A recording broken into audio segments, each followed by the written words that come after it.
Hello everyone, আসসালামু আলাইকুম। এই তো প্রতিদিনের মতন চলে আসলাম আরও একটি নতুন ভিডিও নিয়ে। এই তো এই যে সকালে ছোটো মেয়ের জন্য একটা ডিম সিদ্ধ করে নিয়েছি। দেখি ডিমটুকুকে খাওয়াতে পারি কিনা। ও আসলে ডিম সিদ্ধ খেতে চায় না, বেশি একটা পছন্দ করে না। খেলেও সাদাটা খাবে, কুসুম খাবে না। আমার বড় মেয়েও সেম, কুসুম খেতে চায় না। বসো এখানে। এই যে এদিকে মেয়ে তো খেলতেছে, আমি ডাক দিতে বসো এখানে, বসো। খেলতে আছে। ডিম খেতে মারিয়াম পছন্দ করে না, এই জন্য এখানে ডিমের বসো, এখানে কাছেও আসে বসো। না। যাই হোক, কোনো রকম খাইয়ে এখন যে আমি এখানে এখন দুধ দিয়ে ভাত খাবো। আমার কাছে অনেক ভালো লাগে দুধ দিয়ে ভাত খেতে বা দুধ দিয়ে মুড়ি দিয়ে খেতে। দুধ ভাত আর সাথে হচ্ছে হাজারি গুড় নিয়েছিলাম। হাজারি গুড় দিয়ে দুধ ভাত খেতে অনেক ভালো লাগলো। আমি ফার্স্ট টাইম হাজারি গুড় দিয়ে দুধ দিয়ে ভাত খেলাম। আমি আগে খেয়েছি অন্য গুড় দিয়ে, কিন্তু হাজারি গুড় কখনো খাইনি।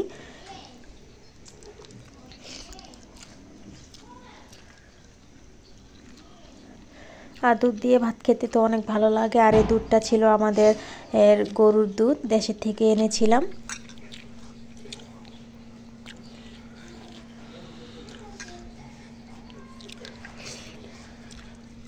এই তো আর এই যে এখানে হচ্ছে আমার ছোট মেয়ে দাঁড়িয়ে আছে, ওকে একটু ডিম খাইয়ে দিয়েছি, এখানে দাঁড়িয়ে আছে। আর এই তো খাওয়া দাওয়া শেষ করে এখন এই যে আমার শ্বশুর আবার বাজার পাঠিয়েছে। এখানে ছিল গরুর মাংস রান্না করব আজকে। গরুর মাংসের পিসগুলো বড় বড়ই ছিল, আমি আবার পিস সাইজ মতন করে তারপর কেটে নিয়েছি। আর এদিকে ছিল হচ্ছে টাকি মাছ ছিল, এগুলো এখন আবার আমার শাশুড়ি কেটে নেবে। আর এদিকে ছিল কিছু সবজি, মূলা, সিম, বেগুন, ফুলকপি, এগুলো ছিল। আর এদিকে তো হচ্ছে গরুর মাংসটা ধুয়ে পরিষ্কার করে নিয়েছি। এখন এই যে গরুর মাংসটা বসিয়ে দিব। প্রতিবারের মতো তো আমি হাতে মেখে তারপর গরুর মাংস বসাই, আজকে একটু অন্যরকম স্টাইলে গরুর মাংসটা বসাবো। এদিকে আমার শাশুড়ি হচ্ছে পেঁয়াজ কেটে নিতেছে, আর আমার ছোট মেয়ে যে কুলে বসে আছে।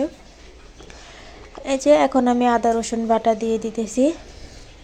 আজকে গরুর মাংস রান্নাটা একটু অন্যরকমভাবে রান্না করব। আমার শ্বশুর আবার এভাবে রান্না করে, আজকে ওইভাবে রান্না করার ট্রাই করতেছি।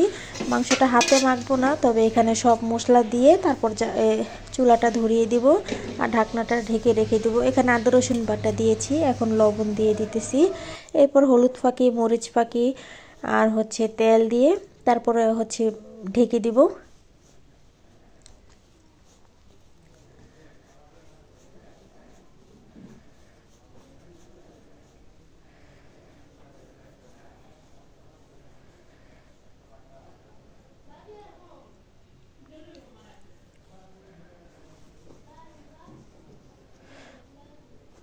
আর এই তো যেখানে তো তেল দিয়ে দিলাম, এরপর আর হাতে মাখা দিব না, এখন এভাবেই ঢাকনা দিয়ে ঢেকে তারপর রেখে দিব।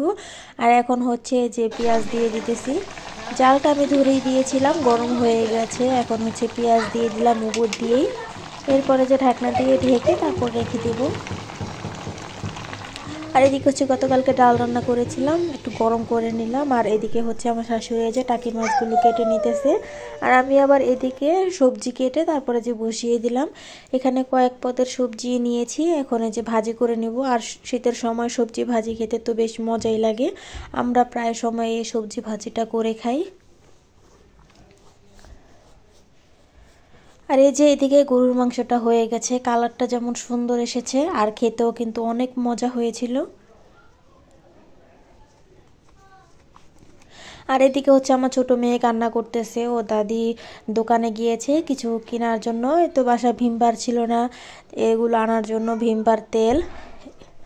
আর এদিকে যে ও দাদি চলেও এসেছে, যেগুলো নিয়ে এসেছে পেস্ট, ভিমবার, তেলের বোতল। এখন এই যে চুপচাপ হয়েছে। আর এদিকে মেয়ের জন্য ভাত নিয়েছিলাম, ও দেখি ভাত খায় কিনা, যেহেতু কান্নাকাটি করতেছে ও ভাতও খায়নি ও দাদির জন্য।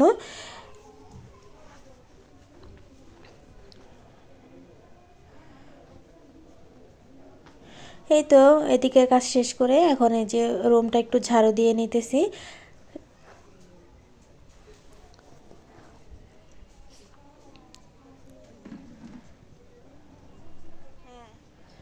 আর এই যে এখানে আমার মেয়ে,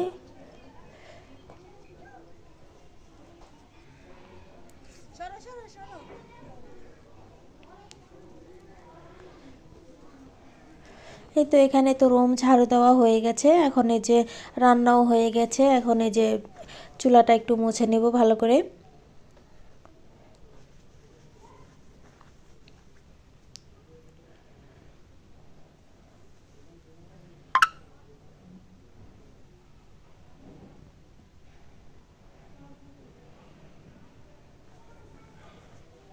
আর এদিকে তো এই যে আমার মেয়েরা খেলতেছে, দুই বোনে এই খেলে এই ঝগড়া লেগে যায়। যাই হোক, দুপুরে খাওয়া দাওয়া শেষ করে এখন এই যে আজকে রুটি বানাবো। রুটি বলতে যে বম রুটিগুলো আছে ওগুলো বানাবো। ওগুলোর মতন ট্রাই করেছি, তবে ওরকমভাবে পারফেক্ট হয়নি, তবে বাসায় বানিয়েছি, খাওয়ার মতো তো হয়েছে, খেতে তো পেরেছি, ভালোই লেগেছে। এই তো এখানে আমি উপর দিয়ে আবার সাদা তিল দিয়ে দিলাম। এই গোল রুটিগুলো একটু পুড়ে গিয়েছিল নিচ দিয়ে, আর ওইগুলো একটু ভালোই হয়েছিল। আর এদিকে হচ্ছে আমার ননদ দুধ চা বানিয়ে এনেছে, আর আমি হচ্ছে রুটি বানিয়েছি। এখন এই যে রুটি দিয়ে দুধ চা খেয়ে নেব। আমার মেয়েরাও খেয়েছে মাশাল্লাহ দিলে।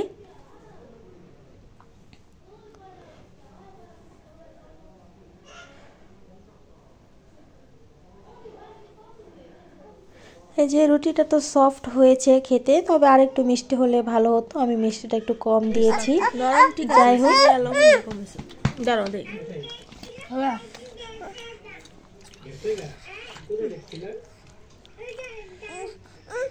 এই যে এখানে আমার ছোট মেয়ে খেয়ে নিতেছে।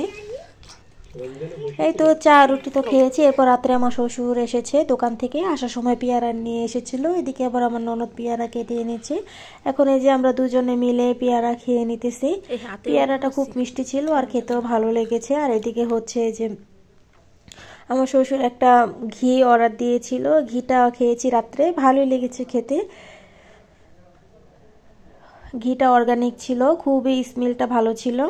এর আগে একটা কিনেছি, ওটা বেশি একটা ভালো ছিল না, তবে এটা অনেক ভালো ছিল। এই তো আজকের ব্লগটা আমার এই পর্যন্তই। যদি ভালো লেগে থাকে অবশ্যই লাইক, কমেন্ট, সাবস্ক্রাইব করে দিবেন। আল্লাহ হাফেজ।